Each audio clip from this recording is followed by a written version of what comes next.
El 6 de agosto de 2024, cuando Ucrania realizó una incursión sorpresa en el Oblast de Kursk, Rusia, el mundo observó expectante. Los analistas militares dudaban sobre la operación y su eficacia.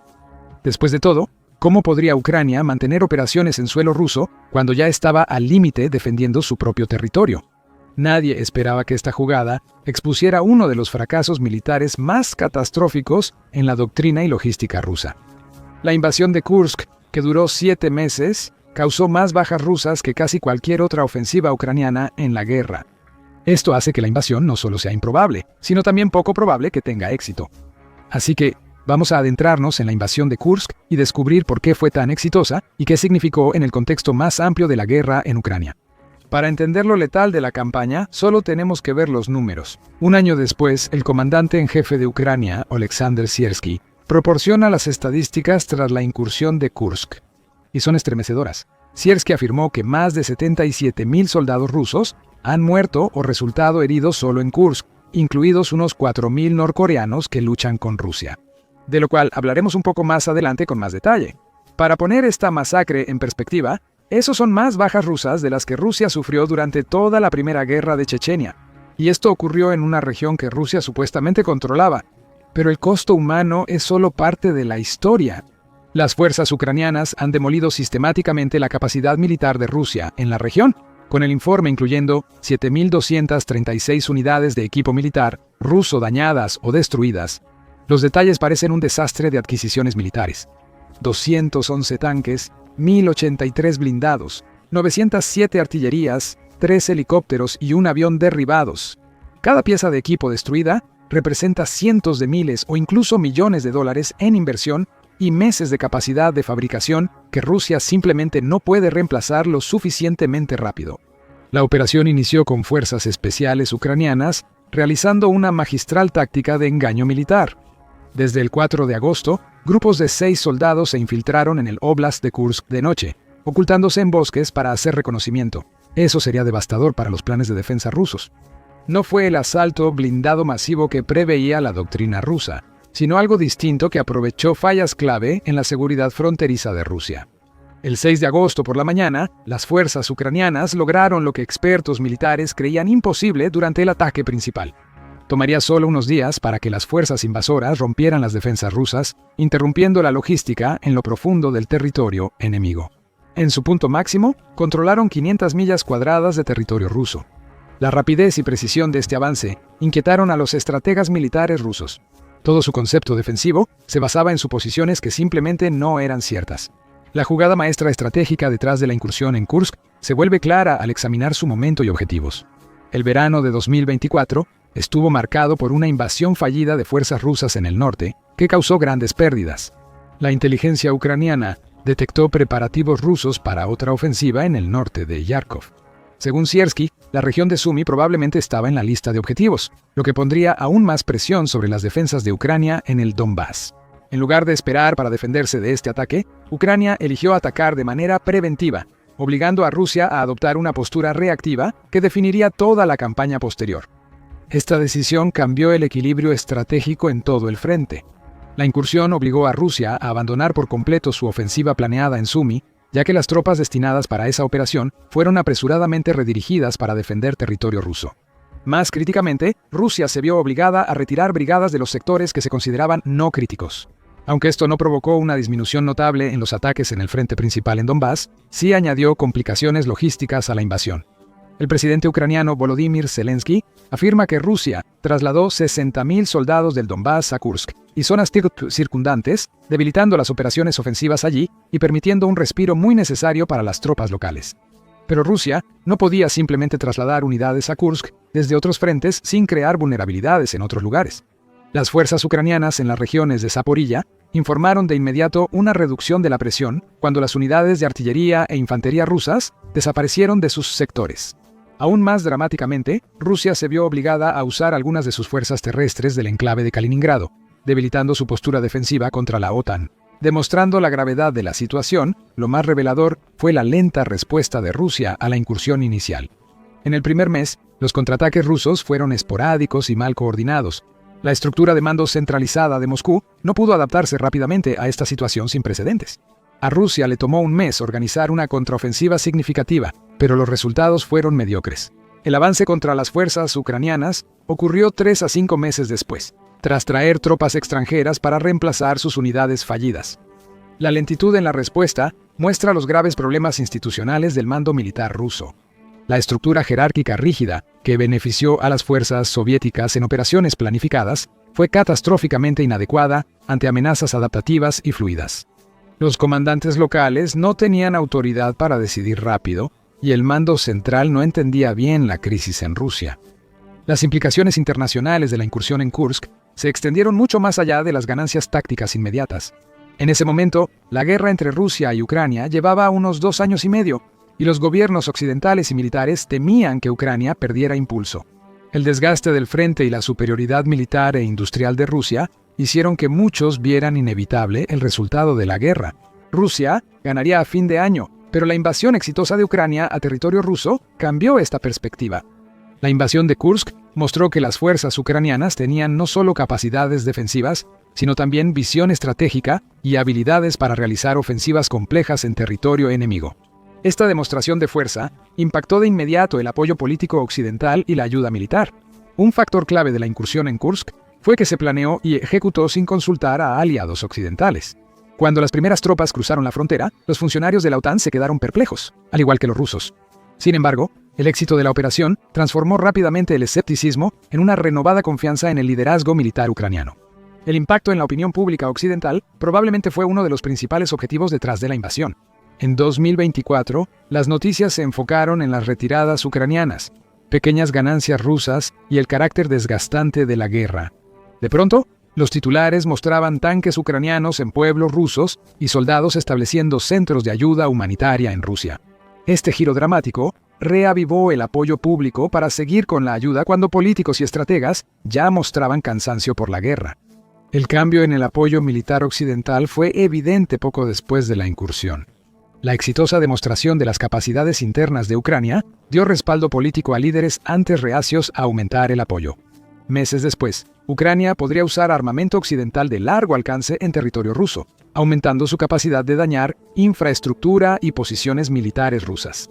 Quizás lo más significativo es que la operación de Kursk destruyó por completo la credibilidad de las amenazas nucleares rusas y las llamadas líneas rojas que habían limitado la política occidental durante años.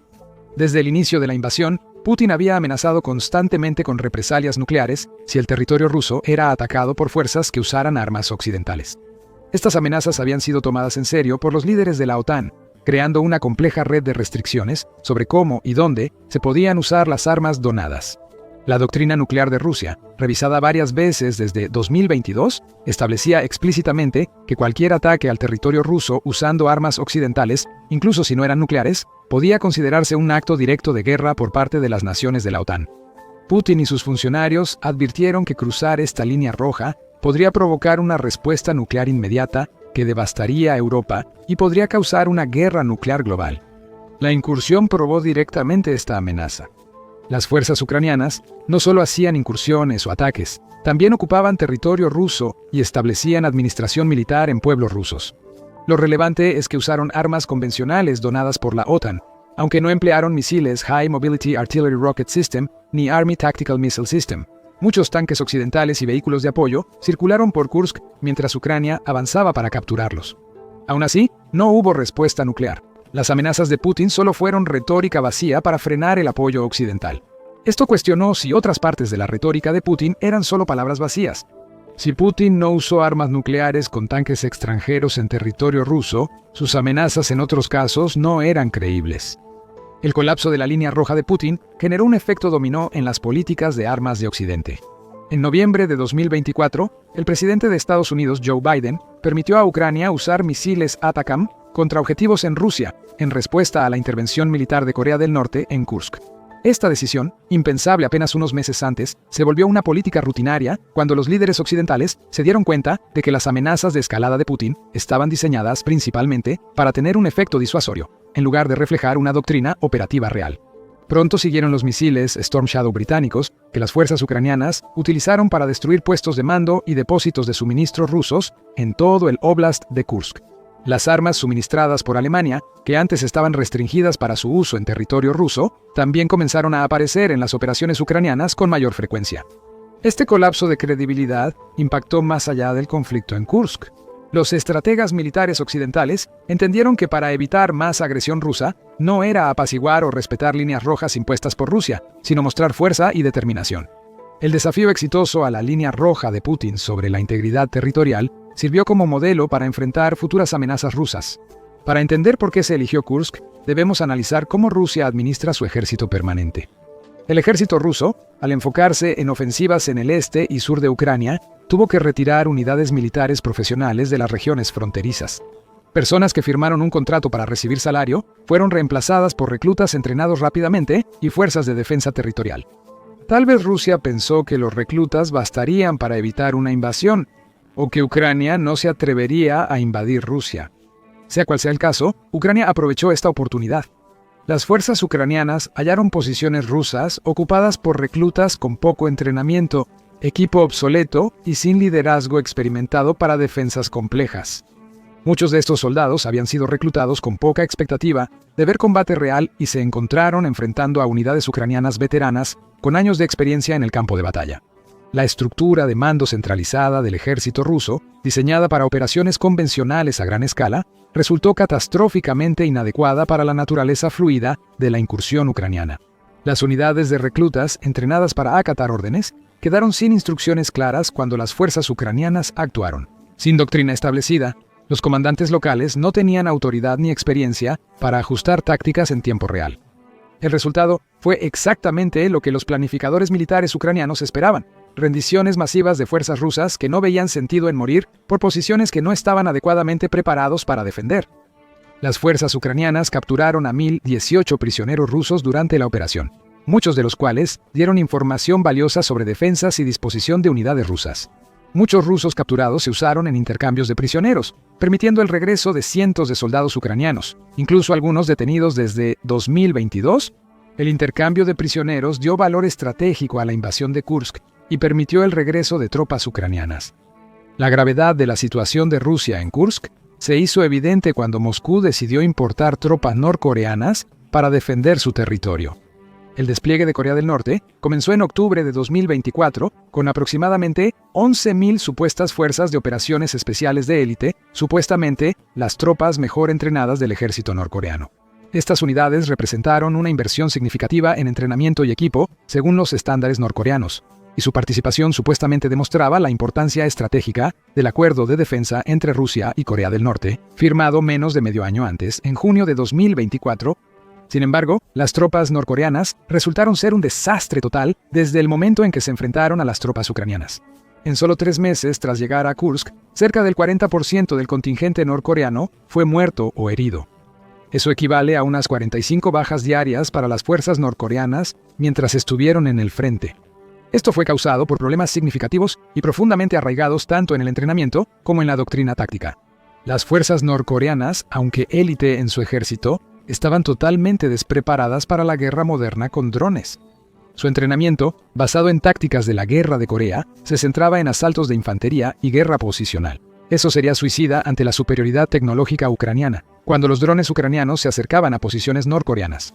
Las tropas extranjeras se agrupaban de 3. Un soldado atraía al dron y los otros trataban de derribarlo con armas ligeras. Esta táctica ingenua causó muchas bajas. Los operadores ucranianos, al ver video en alta definición a kilómetros de distancia, ajustaban sus tácticas para aprovechar patrones defensivos predecibles. Las barreras de idioma entre rusos y norcoreanos generaron obstáculos que la inteligencia ucraniana aprovechó al máximo. Coordinar operaciones conjuntas era casi imposible, porque los comandantes rusos no podían dar instrucciones tácticas detalladas a tropas que no hablaban ruso. La falta de comunicación causó fuego amigo y confusión táctica, lo que benefició a las fuerzas norcoreanas. Las fuerzas norcoreanas llegaron desarmadas y dependieron de equipo ruso antiguo.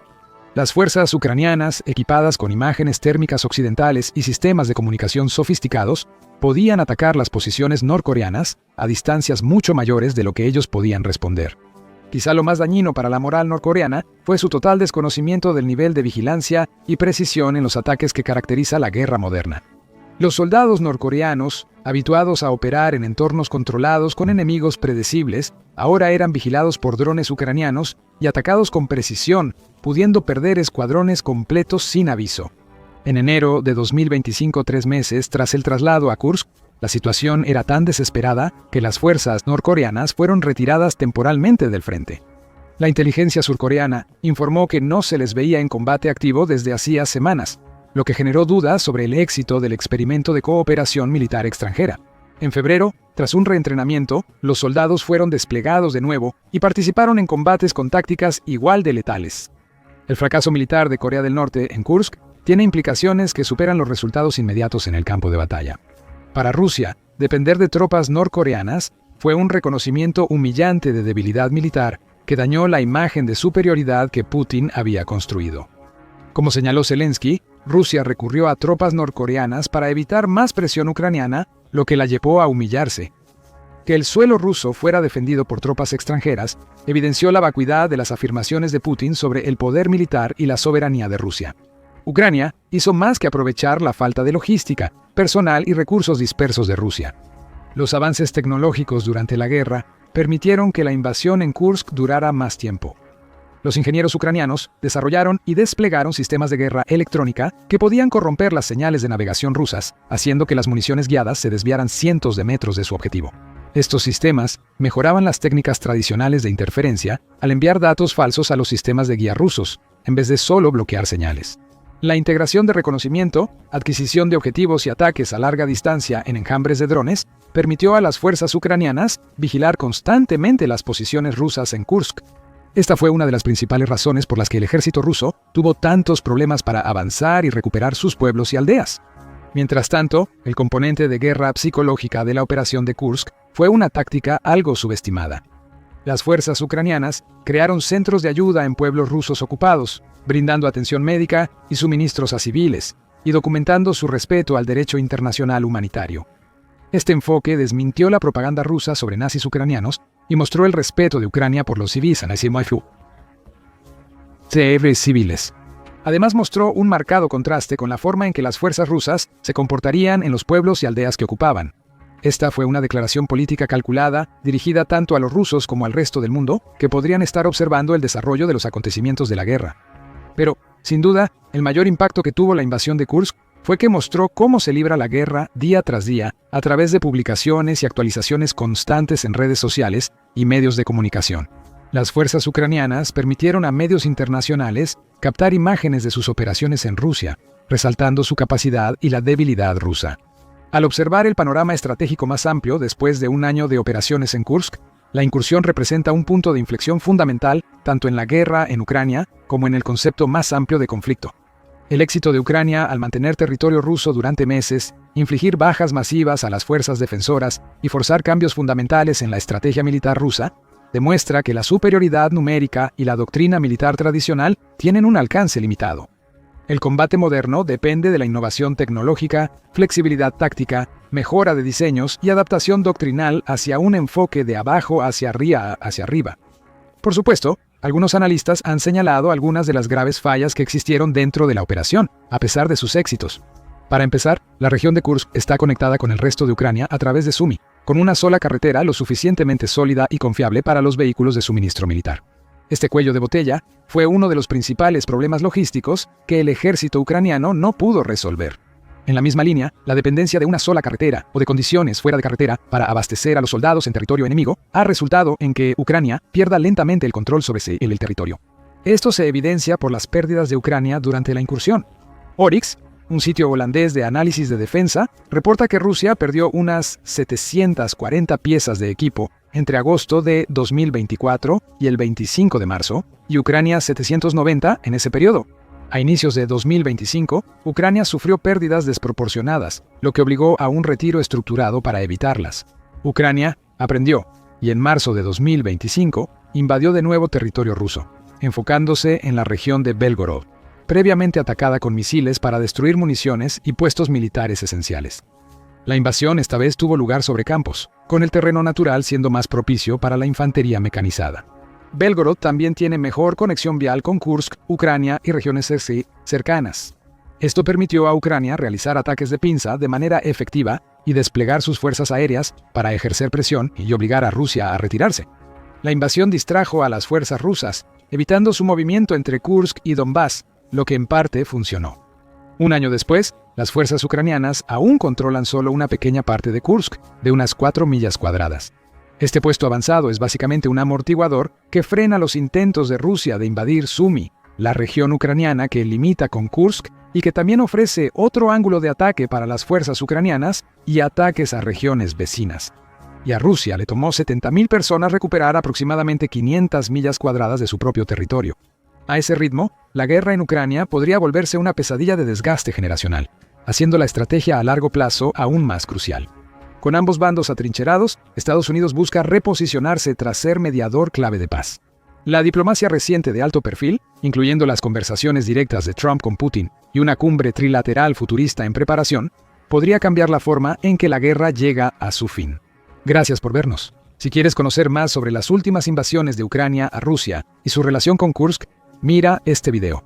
Y para mantenerte al día con todas las noticias relacionadas con la geopolítica global, suscríbete a El Show Militar para ver videos diarios.